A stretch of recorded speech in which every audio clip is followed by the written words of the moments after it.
Good morning সবাই। আশা করি তোমরা সবাই খুব ভালো আছো। আমিও খুব ভালো আছি। আজ আমি প্রথম ইউটিউবে নিজের ভয়েস দিয়ে ভিডিও বানাচ্ছি। তোমাদের কাছে আমি আজকে একটা ভিডিও শেয়ার করব, একটা রান্নার ভিডিও। ট্যাংরা মাছের তেল ঝাল। এসো শুরু করি রান্নাটা। প্রথমেই মাছটা নুন হলুদ আমি আগেই মাখিয়ে রেখেছি। মাটির উনুনেই রান্না করব। কড়াই বসিয়ে দিয়েছি, রান্নাটা শুরু করছি। কড়াইতে তেল দিয়ে দিয়েছি, মাছ ভেজে নেবো এবারে। তেল গরম হয়ে গেছে, এবার আমি মাছগুলো ছেড়ে দেবো তেলের মধ্যে, ভেজে নিয়ে আসছি। দেখো বন্ধুরা, মাছ আমার ভাজা হয়ে গেছে। এবার তরকারি বানাবো। আমি একটু লাল লাল করে মাছটাকে ভেজে নিয়েছি। এখানে আদা রসুন পেস্ট করা আছে, পেঁয়াজটাও পেস্ট করা আছে, টমেটোও।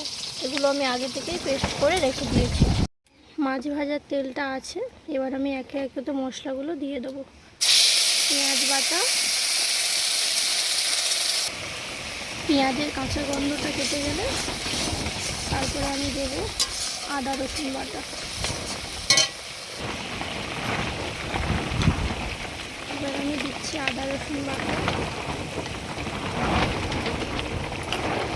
বাইরে প্রচণ্ড হাওয়া হচ্ছে, দেখছো বন্ধুরা, বাইরে প্রচণ্ড হাওয়া হচ্ছে, যার জন্য ভিডিওতে একটু আওয়াজ আসছে। এবার আমি দেবো টমেটো বাটা। টমেটো বাটা দিয়ে দিলাম,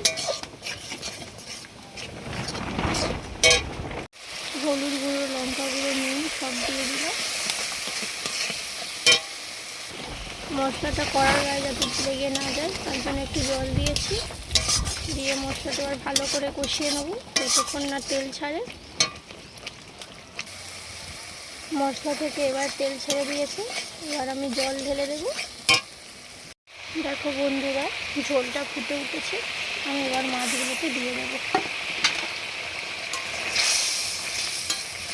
একটু ঝোলটা একটু কমে গেলে নামিয়ে নেব। আমি এখানে কোনো কাশ্মীরি লঙ্কার গুঁড়ো ব্যবহার করিনি, তোমরা চাইলে করতে পারো। আমি ওপর থেকে একটু কাঁচা লঙ্কা ছড়িয়ে দেবো।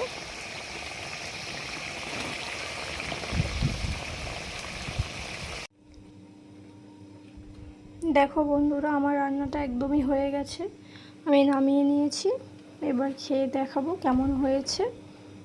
তোমাদের কেমন লাগলো অবশ্যই জানাবেন, কমেন্ট করবেন, লাইক করবেন, শেয়ার করবেন, আর অবশ্যই চ্যানেলটা সাবস্ক্রাইব করবেন। কমেন্টে অবশ্য করে জানাবেন কেমন হয়েছে। দেখো বন্ধুরা, আমি ভাত নিয়ে বসে পড়েছি, দেখবো কেমন হয়েছে। আপনারা সবাই ভালো থাকবেন, আবার আসবো নতুন কোনো ভিডিও নিয়ে। দারুণ হয়েছে, আপনারাও ট্রাই করবেন অবশ্যই, আর কমেন্ট করে জানাবেন। আজকের মতন টাটা।